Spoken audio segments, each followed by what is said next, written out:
Suddenly, the wind had dropped. The trees were still, not a leaf moved. The crickets were silent in the grass.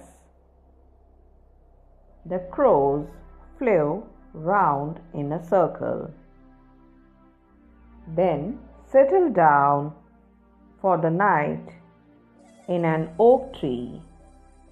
"I must get home before dark," said Usha to herself as she hurried along the path.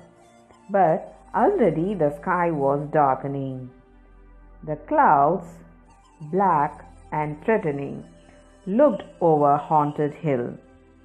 This was March, the month for storms. A deep rumble echoed over the hills, and Usha felt the first heavy drop of rain hit her cheek. She had no umbrella with her. The weather had seemed so fine just a few hours ago. Now all she could do was tie an old scarf over her head and pull her shawl tight across her shoulders. Holding the shopping bag close to her body, she quickened her pace. She was almost running. But the raindrops were coming down faster now, big heavy pellets of rain. A sudden flash of lightning lit up the hill.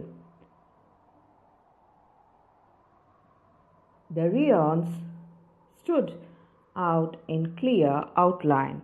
Then all was dark. Night had fallen. "I won't get home before the storm breaks," thought Usha. "I will have to shelter in the rion." She could only see a few feet ahead, but she knew the path well, and she began to run.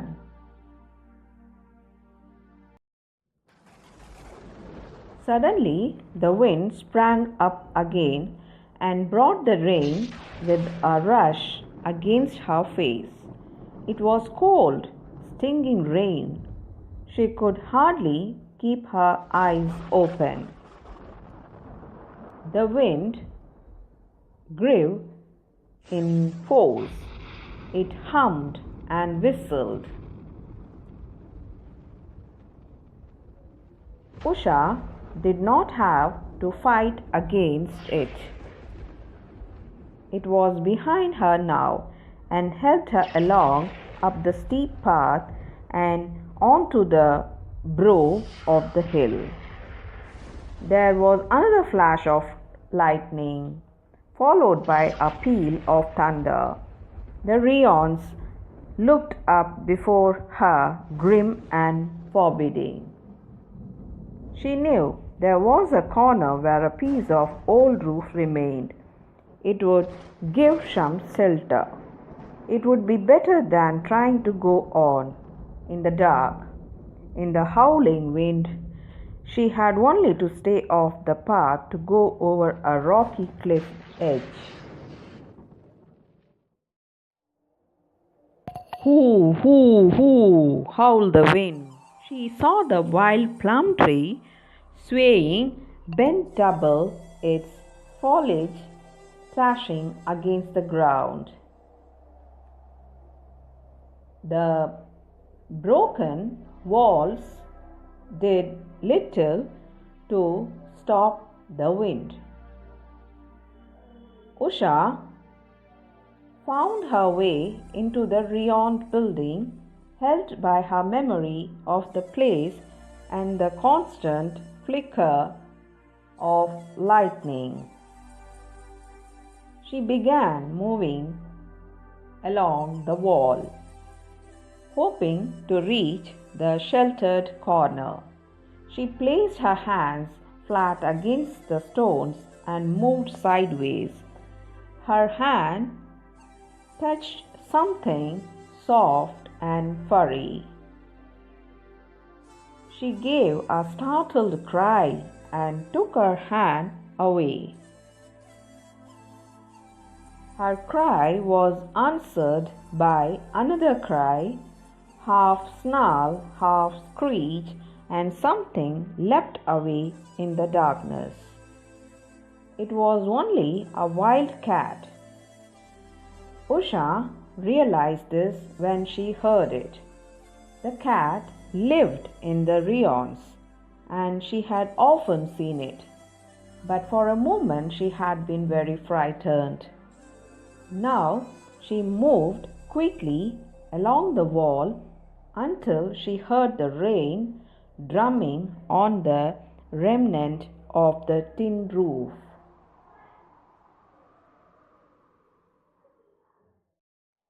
Once under it, crouching in the corner, she found some shelter from the wind and the rain.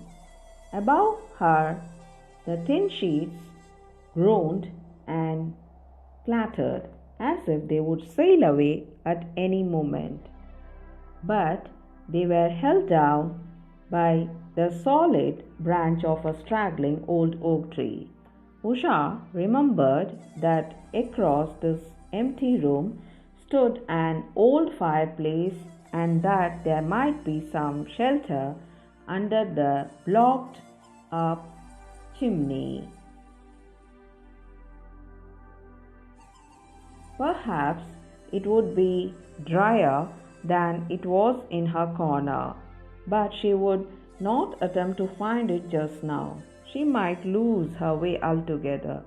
Her clothes were soaked, and the water streamed down from her long black hair to form a puddle at her feet.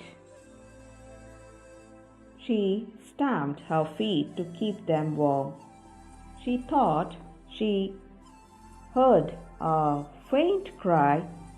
Was it the cat again?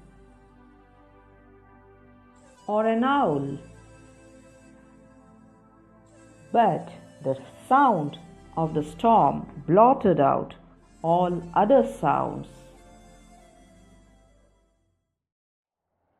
There had been no time to think of ghosts, but now that she was in one place without any plans for venturing out again, she remembered grandfather's story about the lightning blasted rayons.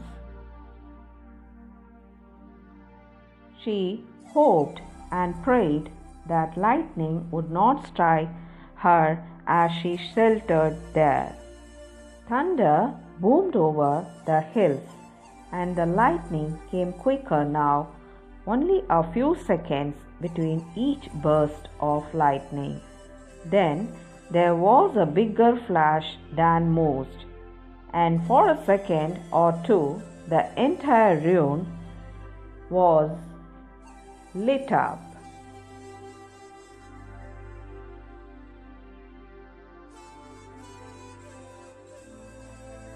A streak of blue sizzled along the floor of the building in at one end and out at the other.